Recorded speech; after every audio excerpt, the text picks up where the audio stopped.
Hi, everybody. This is Silvio Canto in Dallas, Texas on Saturday, February the 8th. And welcome to our commentary. Well, it's the day before the Super Bowl, so I'm sure everybody's got some Super Bowl ideas, and I'll share some of them with you today.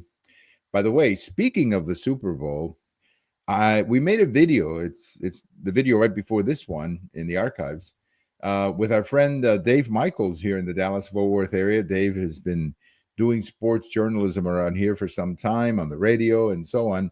And we made a video with him talking about the Super Bowl and making some predictions and getting into a lot of other things too about Luka and the Mavericks and a few other things. So I recommend you check it out if you like sports. As I say, it's the one right before this one on the archives, whether it's YouTube or on my blog or on Twitter, where I put these videos or post, I should say.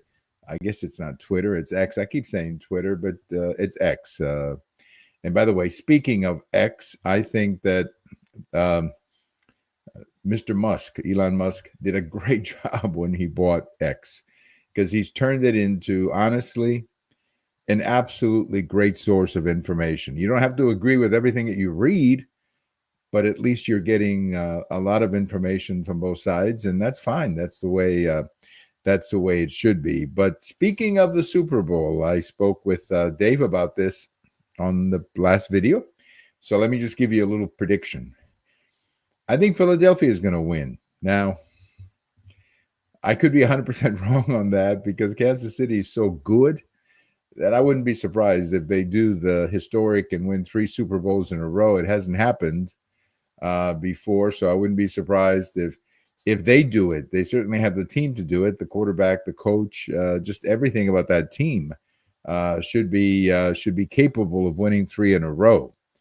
But I don't think they will. I don't think they will this year, and that's partly because I think the Philadelphia defense will get to them. But look, I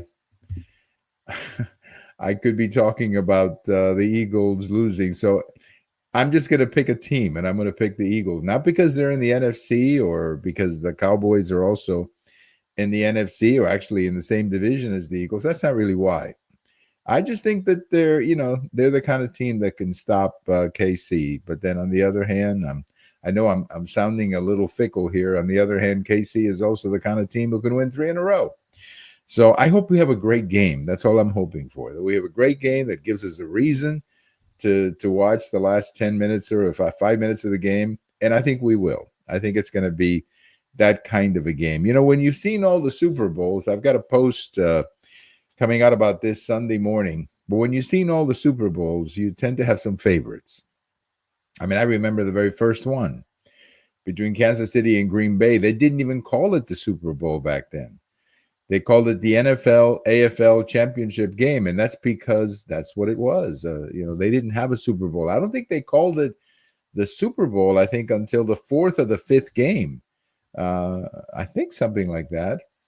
But anyway, the Packers beat Kansas City on the very first Super Bowl. I remember watching that. And I remember watching it with my father and my brother. And no one had a clue back then or an idea back then that this would turn into what it is, which is the single biggest game in the United States, not only from a television standpoint, from commercials, all these great commercials that we're going to see. And I don't think anybody back then either, I certainly didn't, had a clue that this would become such an international event. That, to me, is rather remarkable how international football has become. I mean, we know basketball is international. Obviously, baseball is international, not as much as basketball, but certainly in Latin America and the Caribbean, where I come from, in Mexico, in Japan, in South Korea, extremely popular. But no one could have foreseen. I don't remember anybody even thinking that far ahead back then when they were playing Super Bowls in the 70s. So anyway, my post coming out Sunday morning is about Super Bowl 13, my favorite Super Bowl, which is when the Steelers beat the Cowboys. Now, I didn't like that result because I was rooting for the Cowboys, but the game itself was absolutely great. And one game that if you get a chance to watch that game, they do these reruns and they show these games in these channels, sports channels. I remember one year ESPN had them all back to back. I remember that one year, but I don't know if they still do that. But I love it's called NFL Films. That's what it's called. And they do these great documentaries about the Super Bowl. Well, Super Bowl 13, Steelers and Cowboys.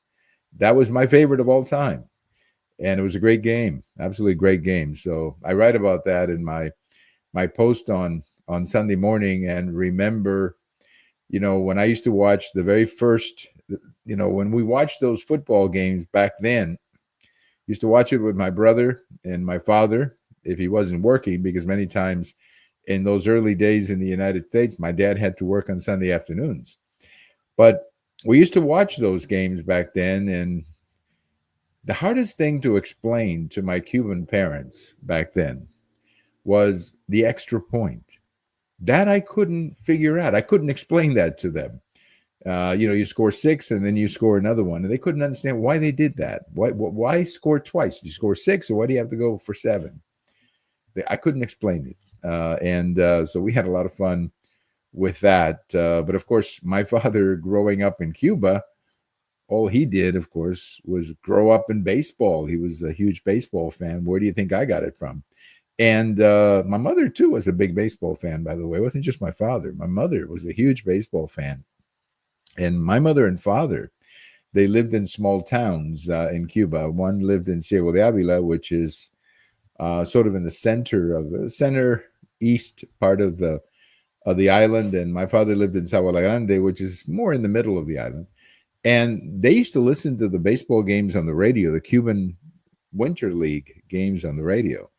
And they were huge fanatics, both of them, listening to the games on the radio. So if you see me posting a lot about baseball, well, I kind of got it from my parents, which is, I mean, and even, of course, my parents are gone now, but still, I remember many Sunday afternoons going to my parents' house to watch whatever was in season, whether it was football or baseball. We used to watch it at our parents' house and had a lot of fun. And of course, with my brother too, we used to watch a lot of sports together, and we grew up playing sports together. And even to this day, we text each other a lot on baseball events or memories of our early baseball days here in the United States. Well, so that's the Super Bowl. Philadelphia, I believe, is going to win, and I'm going to bet on that. Not a lot, just bet on that. And, if you want Kansas City to win, well, go ahead and bet against me. I'm not betting anything. I'm just saying, I hope your team wins on Sunday afternoon. I've got a post changing a bit quickly here to politics for just a quick second. I have a post today over at the American Thinker talking about the political situation in the country right now. And here's the reality. The Democrats cannot keep up with Trump. They simply cannot keep up with him. Trump is, way ahead of them in everything. Not only is he better at delivering a message than they are, but he's way ahead of them. He's also doing something very, very smart. And that is he's focusing on what we like to call 80-20 issues. What does that mean? An 80-20 issue means that 80% of the country favors whatever you're talking about. For example, men playing in women's sports. That's not much of a debate in the country. 80%, probably more. But in the polls, that's regarded as an 80-20 issue. So what did he just do? He signed an executive order saying that that sports are supposed to be for men or female. They're to play separately. So what did the Democrats do? The Democrats in California say they're not going to obey the executive order. I guess they want to fight Trump out there in California. Then they wonder why they're losing people all the time. But the Democrats can simply not keep up with him. That's just the reality of it right now. That's probably going to change. I'm not saying that's permanent. But at the moment and for the foreseeable future, I don't see that changing. The fact is that Trump is just beating the crap out of them. He's much better at this than they are. He has a message and they don't. And in my post, I say two things about the Democrats that they have to do. Number one, they got to get Trump out of their heads. They got to get Trump out of their heads.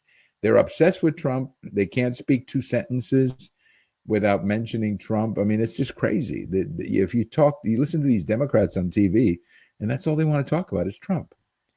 And the second thing they have to do is understand that the country doesn't hate Trump as much as they do. So when they sit there beating up Trump for every little thing, they look stupid to most of the country because most of the country doesn't hate Trump. They may not love the guy or, want him as a good friend or something, but most of the country actually realizes that Trump is a man of action and he's going to do whatever he told you he was going to do. And that's why I think a lot of people in the country are starting to respect him for that. But the Democrats are living in this fantasy where everything is Trump's fault. Everything is about Trump. I mean, they can't speak two sentences. Have you ever seen these people on TV? They can't speak two sentences without telling you how much they hate Trump. And that's simply not playing out for them. They got to get new spokespeople. They got to get new faces. And they have to get a message that clicks with people. And defending men playing women's sports is not one of those messages.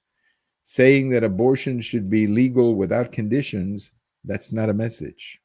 Okay? So they keep falling in these traps, and then they wonder why a poll that came out recently, 31% of the American people have a good opinion of the Democrat Party. Yeah, well, I'm surprised it's that high.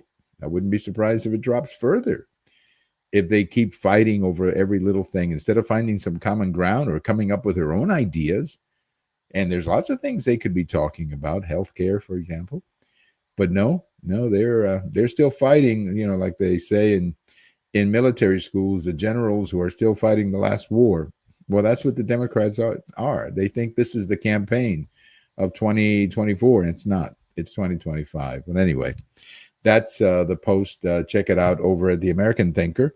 And, of course, on Sunday, Super Bowl Sunday. And as I say, I think Philadelphia is going to win. But if you pick Kansas City, that's okay. We can still be friends after the video or after Sunday. And I hope you tune in to the video after the Super Bowl game. Thank you very much for watching. Thank you. I hope you enjoy yourself. I hope you eat a lot on Sunday. That's what everybody does anyway. That's the amazing thing. Super Bowl has become this day where everybody just eats like crazy and then watches the game. So that's what Super Bowl has become. And that's a good thing. That's a good thing. We need a day like that where everybody talks about the game rather than all these idiotic political things that some people get angry about. All right. Have a good day, everybody. This is Silvio Canto from Dallas, and I'll see you the next time. Bye-bye, everybody.